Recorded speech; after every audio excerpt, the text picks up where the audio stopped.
And it's BourbonBlog.com live. For many, many years, I've always been a big fan of Stranahan's ever since the early days of Stranahan's. The single malt Colorado whiskey from Denver, Colorado. I'm very happy to welcome to the show tonight Rick Edwards. He is the national brand ambassador for Stranahan's. Welcome, Rick. Thank you. Good to see you. Good to see you, Tom. Thank you. Nice to see you too. I see a guitar. I see this really. I feel like I've been transported to Colorado, looking at you in the scene there. Half my job's already done, brother. If I can take you and just transport you to the distillery, that's what I'm here to do.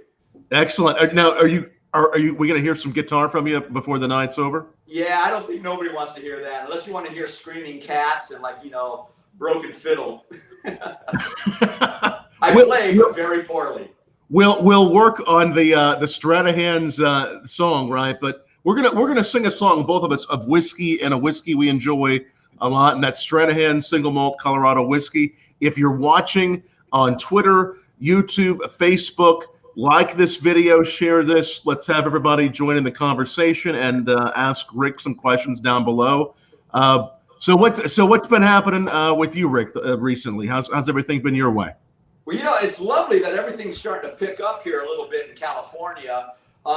As national ambassador, I'm currently covering New York, Denver, Los Angeles. I think in the near future, you will start seeing me back into auxiliary markets. You're going to see me up probably in Texas, or down in Texas, up in Seattle. Hopefully get some Miami and some Chicago work in there. So right now it's just the 3 states, but I'm gearing up for bigger and better things for Stranahan's. Excellent. So you're based in California right now. You're in California. Yes. Yeah. Excellent stuff. Well, I think a lot of people watching are Stranahan's fans, but for those that aren't, or maybe even for those that have been drinking it like I have for a number of years, let's just start off with what is Stranahan? This one, first of all, great packaging. Always has been fun with the shot cup tin here on top that we like to drink out of sometimes. Tell us about the brand and just about the distillery. Absolutely. By the way, did you say I had a nice package? What did you say? Well, it's very possible. I see you have 4 nice ones behind you. So listen, Stranahan's Colorado whiskey is a leader in the single malt, American single malt whiskey category. So being an American single malt whiskey, we're made from 100% barley at a single distillery. We are aging within barrels under 700 liters. We're not going to produce more than 140 proof alcohol. We're not going to go into the barrel at more than 125. I'm here to tell you we're going into our barrels at about 110 because Stranahan's, being up in the Rocky Mountains and being a mile high, it does something to our atmosphere and our maturation rate. So we may go into the barrel at 110, but we're going to come out of it at 114, 116, even though 125 is our legal requirement to go in. Right. And we've seen the category of single malt American whiskey grow, but Stranahan's was, as far as when the craft spirits revolution really took off, Stranahan's was really one of the first that I saw. We're the pioneers, baby. I mean, we were the first legal whiskey distillery in the state of Colorado since Prohibition. We're a leader in the category, and I'm not saying that we were the first single malt, but we definitely pioneered this category for us.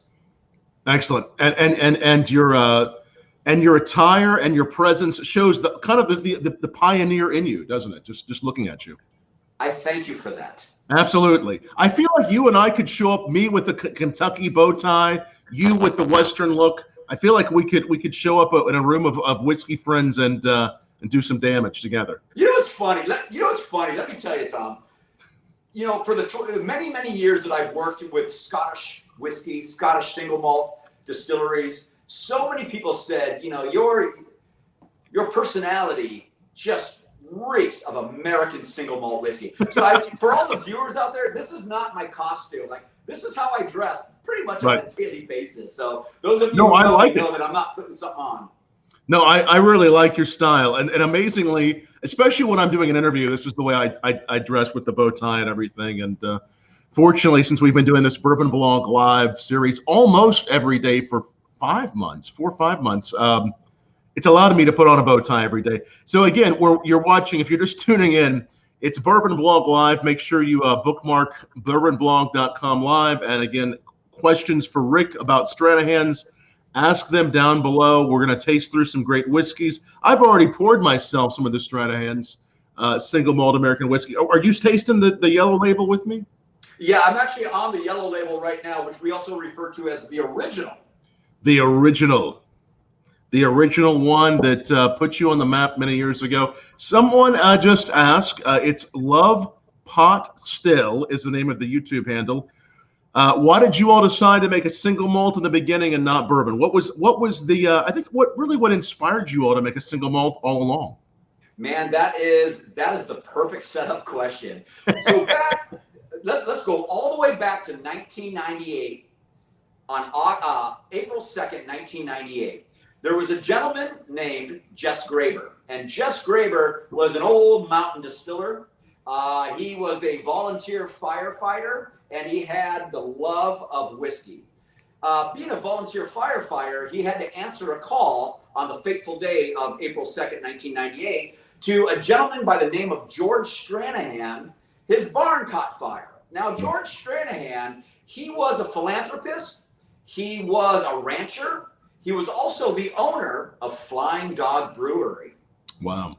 And when Jess had to go out to that barn fire and, water it down, unfortunately, they weren't able to save that barn, but they were able to save a lot of the beer that was in there. So as they were smoldering out the ashes, Jess Graber and George Stranahan got to talking, and they realized that they had a love for mountain whiskey. And Jess basically said to George, listen, I would love to produce a new style of whiskey here using nothing but Colorado ingredients. Colorado water, Colorado barley. What do you say we do something? And so by 2004, we started the company, but Jess Graber didn't want to call his whiskey Graber's because he said it sounded too much like baby food. You know what I mean? So he decided to call it in honor of George's barn, Stranahan's Colorado Whiskey. And that was born in 2004. He moved into the old Flying Dog distillery, was pumping beer from Flying Dog into his stills right next door at the distillery. But in 2009, we moved into our current location, which is located at 200 Calumet Street, downtown Denver, Colorado. Wonderful place, wonderful distillery. I've been lucky enough over the years as the distillery has grown to go to Calumet Street a number of times. In fact, I was just telling you before we got on here, the most recent, I believe, was when you all had the Cask Thief Festival. I think you started that, was it 3 years ago? Yeah, 3 or 4 years ago. But before that, we had the Snowflake. So Snowflake is an annual event that we do every December, and then we later on started doing more innovative creations through Cask Thief in the summertime. Absolutely. And what an incredible celebration that is. And if y'all are watching, and if you're a fan of, and I'm sure you are a fan of Stranahan's, and if you're not, you got to try it. Tell us what your favorite Stranahan's is, maybe which one you're drinking now. Tell us down below. Rick and I tried the original. Let me tell you, after all the years that I've been in this business, I get all the time, what's your favorite whiskey? Right. And for me, I only have one response, and I'm going to give it to you. What's your favorite song? Not so easy, is it? It's hard to pick your favorite song. It really depends on what my mood is. Later on in this, we're going to run through each expression. I'm going to tell you the difference between our original, our sherry cask, our Diamond Peak, our single barrel. We've got a couple new innovations coming out. But it all depends on what my mood is, how I'm feeling, who I'm sitting with. Oh, absolutely. No, there's no doubt. It's very mood driven. It's always wonderful to try the original and then to see just how good all of them are and how much they've all been amplified with a little bit of extra time. The sherry cask and the snowflakes. You all still do the snowflakes, right? Yes, we do. Yes. And that new snowflake, as we look towards, usually it's beginning of December, I believe, isn't it? Yeah, usually December 1st, right around there, we have our annual event. It's gotten to the point now where people are lining up 3 days before the event in the freezing cold in Colorado. They're lined up in tents waiting to get in. Because remember, when you get into the event, you can only purchase Snowflake at the distillery, and you can only get 2 bottles per person. So people are lining up to get those 2 bottles. I do have to give a little shout out to my head distiller, Owen Martin. Yes. So last year, Owen Martin was able to create his first expression of Snowflake. And I got to be honest, it was my favorite expression of Snowflake of all the ones that was done by the prior master distiller. And his was, tell us what his was. What was his expression last year? So he used several barrels. Let me see. He used some Sangiovese. He used some maple cask. I believe there were some Irish whiskey casks in there. A little combination of American bourbon and sherry cask. Keep in mind, that is a creation every year that we do with a mixture of different influences of barrels. However, with our original, we're only using a 2-year-old, a 3-year-old, a 4-year-old, and a 5-year-old virgin American oak with a level 3 char. But the 2-year-old, the 3-year-old, the 4, and the 5-year-old come from 4 different warehouses. So we have warehouse 1, warehouse 2, which is an old community theater. 3 and 4 have different humidity levels and different temperature controls. So every warehouse matures a barrel in a little different way. So that's why Owen was able to take all these different casks and create a Snowflake, a one-of-a-kind one-off. That is extremely interesting, and the way that as far as we know it in Kentucky, as far as how the angel share, the evaporation, how that happens, is really quite different in Colorado with the climate you have, with the altitude. Talk about that a little bit. Yeah, absolutely. I would love to talk about that. I've been spending so many years in Scotland working on Scottish distilleries, which is a very wet climate, very green. I mean, it's very hilly and mountainous. But when you say mountainous, it does not compare to the mountain ranges of the Rocky Mountains, man. And consider us a high desert climate. And with a high desert climate, it's going to affect the barometric pressures. So whereas water boils at 212, alcohol boils at 173. Up in Colorado, water actually boils at 202. And so what's happening is our angel share is affected by that dry humidity. So in Scotland and Ireland, you may get like 2%, 3% angel share. Right off the bat in Colorado, we're looking at 8 and 9% angel share. We're looking at 8 and 9% of evaporation. So what happens in Colorado is our ABV in the barrel rises over the years, whereas in Scotland, Ireland, that ABV decreases over longer years. So there's a whole new thing that happens, and that affects everything. That affects the flavor too, right? It affects everything, man. It affects the boiling temperature into the stills. It affects that evaporation rate. Also, keep in mind, barrels breathe. Of course, everybody watching this knows that barrels breathe, right? But when you have that drastic dryness, you've got a expansion and contraction of the different layers of wood that we're choosing. That's why we're not using a whole lot of used barrels. We're using virgin American oak, level 3 char from Lebanon, Missouri at the ISC, Independent Stave Company. Excellent. Independent Stave does an amazing job. All right, well, let's just have a little sip. I think a lot of people have tried this, but for those that haven't, let's have a little sip. And I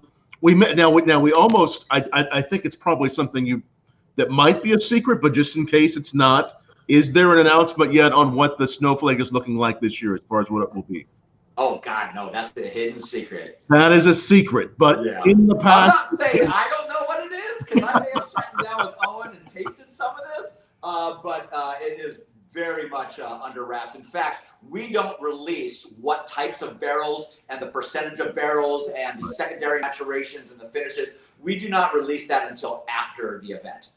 Right. We know that it will be something. In the past it's been finishes, wine cask, secondary, but I bet if you know about it, you probably have had a little sip maybe as it's been maturing. Actually, I did back in March. I had a little sip of something. Very nice, very nice. So what are we doing right now? We're besides trying to get secrets out of you, we are about to taste the original Stranahan's single malt Colorado whiskey. So let's start with that one and tell us what you like about it. Then I'll tell you what I like about it. Thank you very much. So I'm just going to jump into this. What I'm doing right now is I'm going to give you my interpretation of what the original is. Having a 2-year-old, a 3-year-old, a 4-year-old, and a 5-year-old from different warehouses and different casks will bring out different aromas. To me, this reminds me of Bananas Foster's. So you've got your banana note. You've got your caramelized sugar, your brown sugar note. You've got your vanilla ice cream note. You've got a little burntness that comes up on the end of that. So for me, this is kind of, the original is a dessert whiskey. Bananas Foster's, ice cream. It's just, you put this on ice and it goes down like sugary butter. Once we get into Diamond Peak, it completely changes because we're using different woods. Right. Cheers, by the way. Cheers, Ray. Yes. What do you get out of this? Because there is a minty note that I didn't mention that pops up at the end. There is a slight herbal. I've always said, and from trying it in the early days, way early, and of course I've been fortunate enough to meet Jess and a lot of the early folks. I've always really gotten a lot of those wonderful caramels. It's almost, I think the very first review I ever wrote on it, I said something along the lines of a really nice barrel meets Werther's candy. So it's that really nice caramel note. But a lot of complexity on top of that, Rick, just lots of great barrel. It's candied, but yet not too sweet. It's a great balance of the spice, the sweet. And I just always have been a fan of just how well it tastes by itself, on the rocks, in cocktails too, and just the great canvas it is for the other experiments you do with it. I just think it's beautiful. Tom, I think it's important to mention to your viewers, Stranahan's is a little higher proof. We're coming in at 94 proof. Yes. And with that higher proof, it's also non-chill filtered. So for those of you who don't know what non-chill filtered is, Tom, can you cover what non-chill filtering is? Non-chill filtering. Absolutely. The non-chill filtered is you've left some of the elements in there. You actually won't see the elements, but you didn't chill filter it. A lot of brands will chill filter more for the aesthetics, but it also affects the flavor. So to not filter out a lot of those elements keeps the elements in and adds more flavor and depth. Yeah. You've actually done a lot of events with chefs, haven't you? Yes. Cooks and chefs. So any chef will tell you, Tom, that fat has flavor. And if you remove the fat, you're removing the flavor, where at Stranahan's, being a non-chill filtered whiskey, we're not removing those fatty lipids. So all those flavors just remain, but they become soluble in your whiskey. Yeah, it's just it's the best way, really. I mean, there's a lot of great whiskeys that do chill filter, right? But when you don't chill filter, I think it makes even more tastier whiskey. Yeah. However, when you add an ice cube to your whiskey, it will turn cloudy, won't it? That's true. Very true. And that's okay. Yes, that is all right. And I like the Bananas Foster analogy. I mean, I obviously a big fan of New Orleans. We typically are there at least a few times a year hosting tastings with BourbonBlog and Tales. Actually, coincidentally, our friends from Tales of the Cocktail will be our guest tomorrow night, talking about how the virtual Tales of the Cocktail will happen in September. But we usually go by, amazingly, Brennan's to have breakfast at Brennan's, where Bananas Foster was invented. And that Bananas Foster analogy is perfect. I mean, it really does have a lot of those layers of fruit, of cream, of sugar. Thank you. Thank you. And now keep in mind, if you visit our... Sat down and had this, were you like, Bananas Foster, man? Is that what you were thinking? Listen, I've been sipping on whiskey for longer than most people's been watching this vlog. I'll tell you what. But here's the thing: is if you go to our website and you look up some of the tasting profile notes from the distillery and from Stranahans.com, you're not going to see those words Banana Fosters. So keep in mind when we go into like the marketing side of things and we're giving you these tasting profile notes, I've always thought to myself, say something that people can relate to. Don't just throw out a bunch of flavor wheel characteristics and chemical compounds. Let's talk about something people can sink their teeth into. So nowhere will you ever find the words Banana Fosters simulated with Stranahan's. But that's what I get, brother. That's what I get out of it. I like it. I like the way you've just taken that and made it easy and approachable. Yeah, I like that. And I think that as we look at whiskeys and we think whether we're ambassadoring, hosting an educational whiskey tasting, or talking to friends, if you can find something to really hang it on and say, this is the experience, this is what it reminds me of, whether it's an adventure, an emotion, a whole dish, I think that's a great way to do it, Rick. Thank you. Tom, hey, do you drink coffee or espressos or macchiatos? I know, I love coffee. Do you drink coffee? Yes, I do. I think most of the viewers who drink whiskey need that coffee in the morning, yes. right? Well, the next one I want to jump into, if I'm not jumping ahead of yours. You go ahead.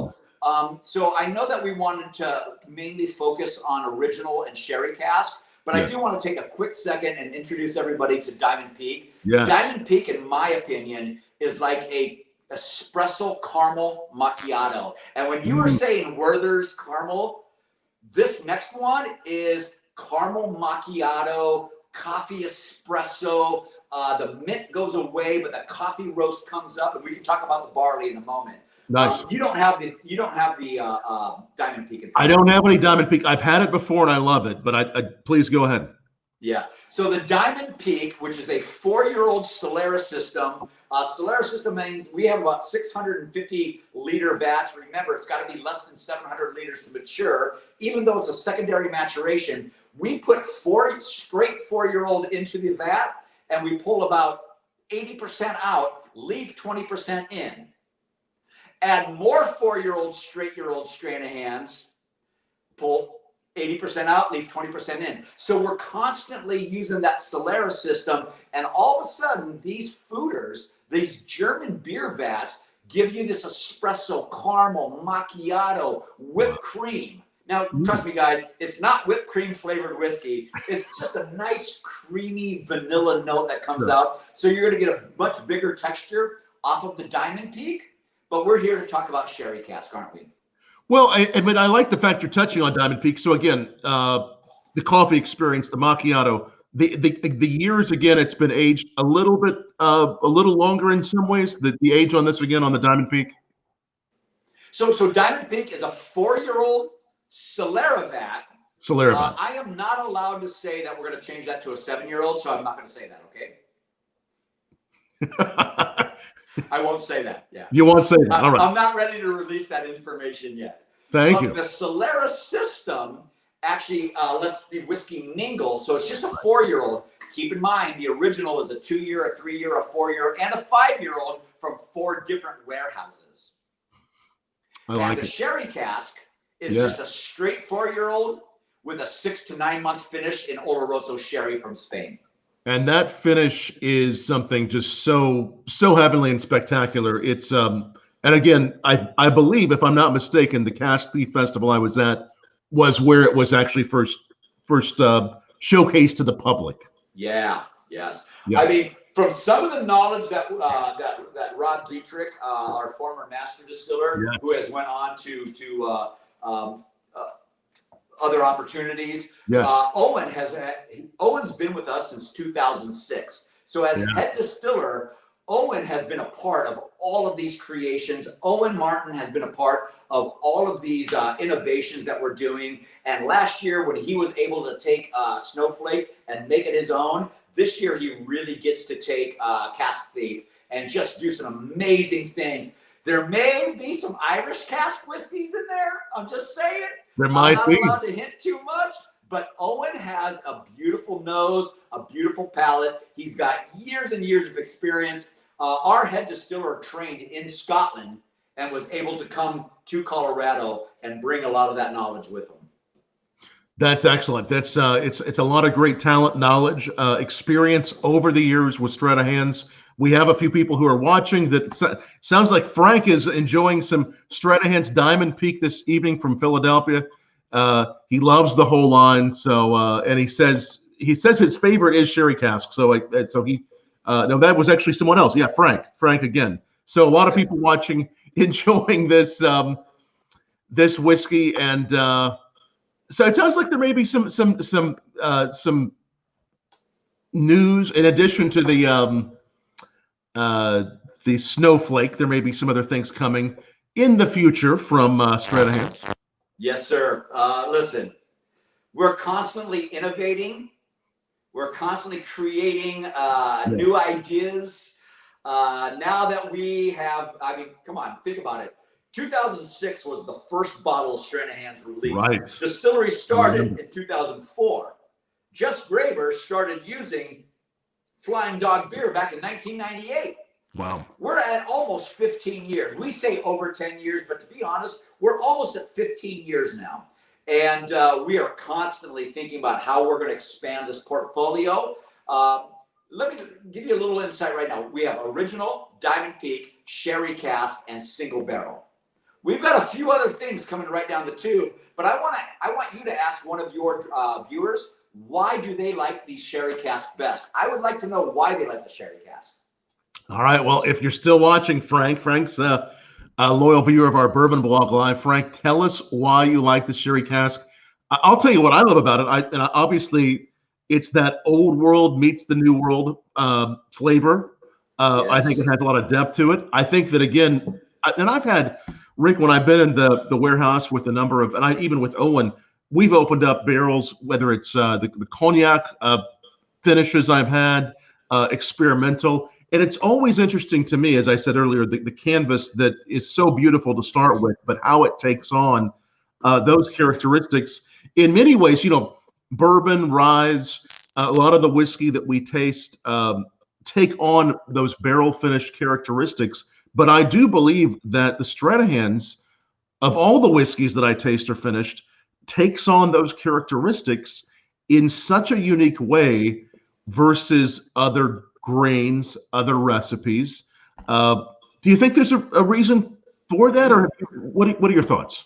Absolutely. And I love everything that you explained, because what you were saying, you were just setting up everything that I want to touch base on is, let's look at accelerated maturation. Yeah. So a lot of times when we talk about accelerated maturation, or aced whiskey as we refer to it, is people are doing innovative, creative things to accelerate it.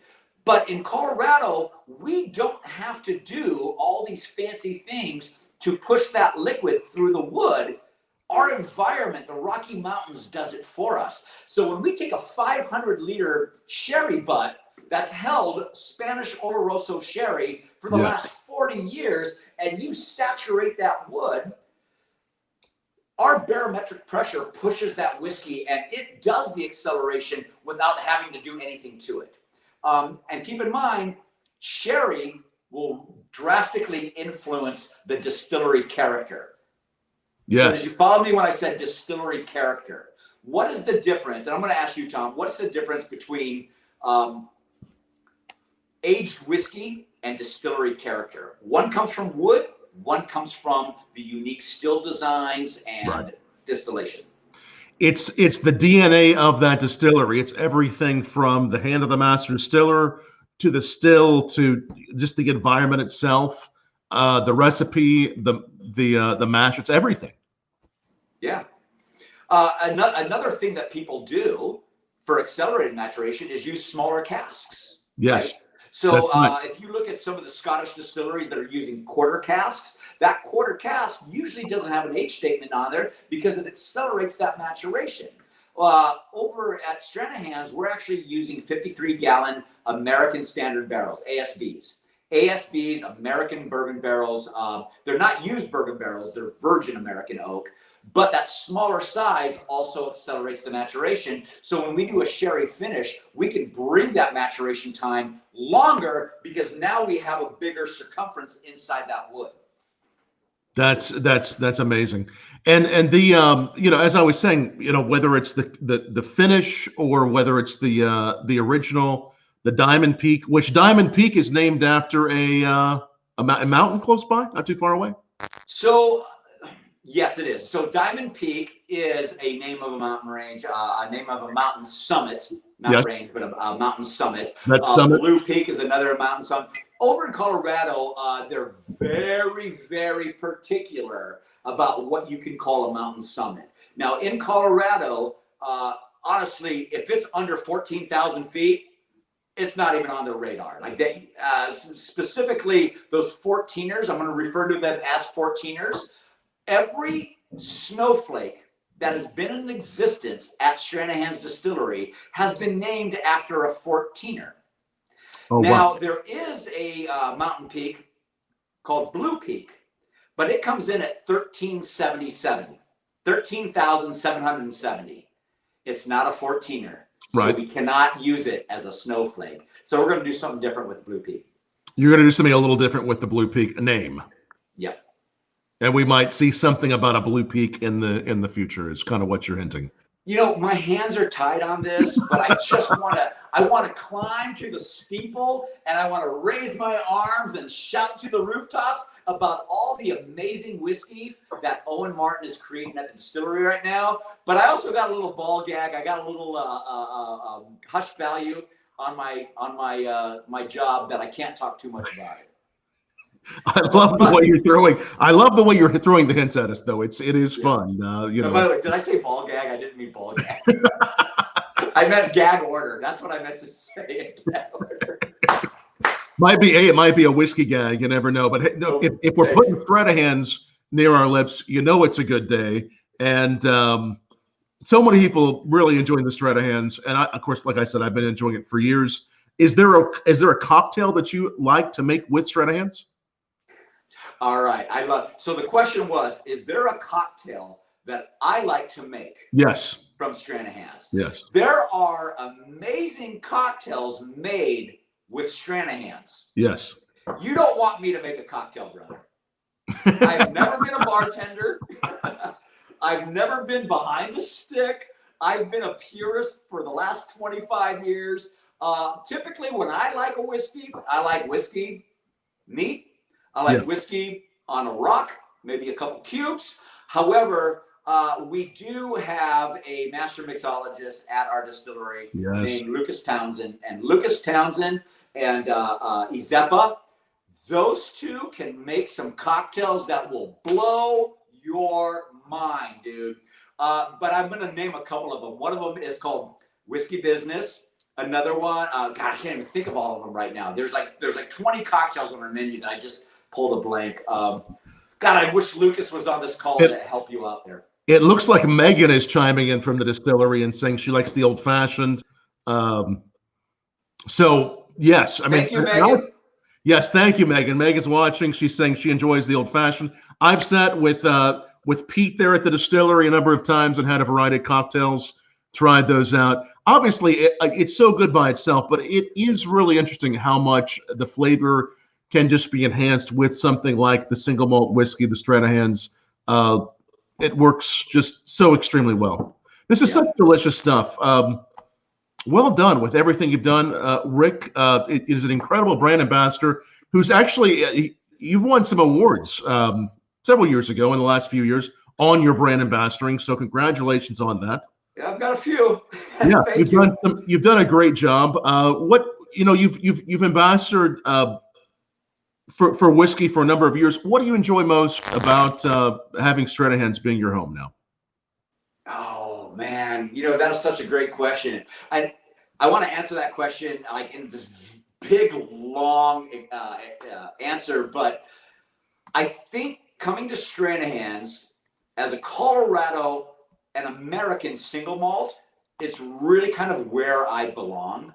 So for the last 24 years, being home with some of the world's most renowned master blenders, master distillers, global ambassadors, working for such amazing companies throughout Scotland and even in Ireland, everybody kind of referred to me as just kind of the that American Western kind of guy.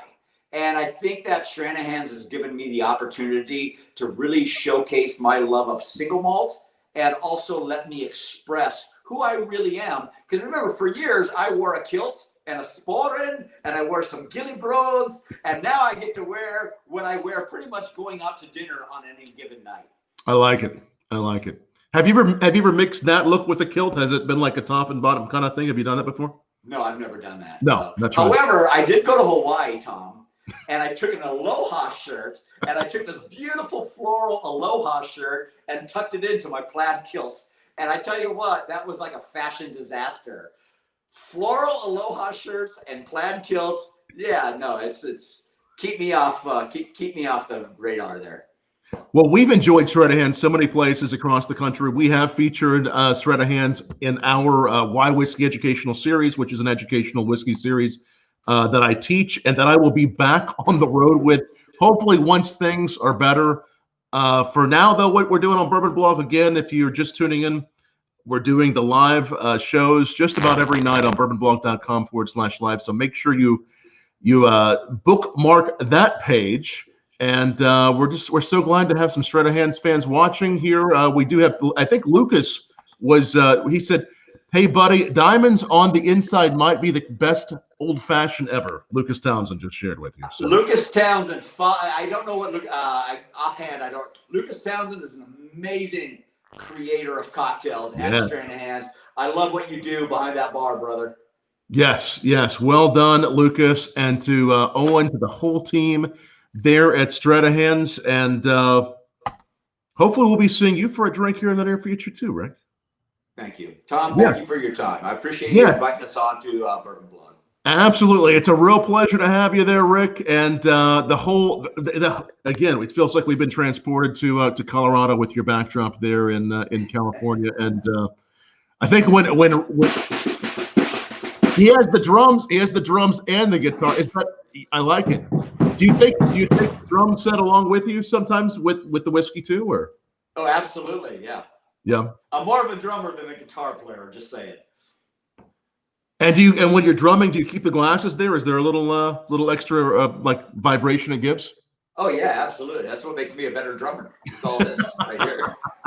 Well, hey, you know what I'm going to do here is I'm going to pour some whiskey actually into the what do you call it? Do you have a name for this? Tin cup. The tin cup. I'm going to pour some whiskey into the tin cup. Not to be confused with our sister brand tin cup, but it is an old Western tin cup right there. The old Western tin cup. And if you haven't tried Stranahan's, try Stranahan's. If you have tried it, try more of the collection. And great job on all you do for the whiskey world. It's great to chat with you here on Bourbon Blog. Cheers, tin mate. Cup toast to you. Cheers, man.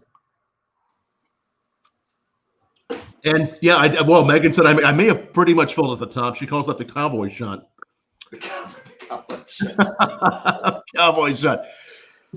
We'll be back tomorrow night at 8 p.m. Eastern with Tales of the Cocktail president.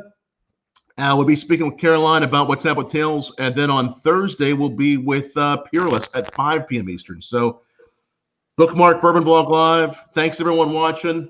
Rick, keep on rocking it, man.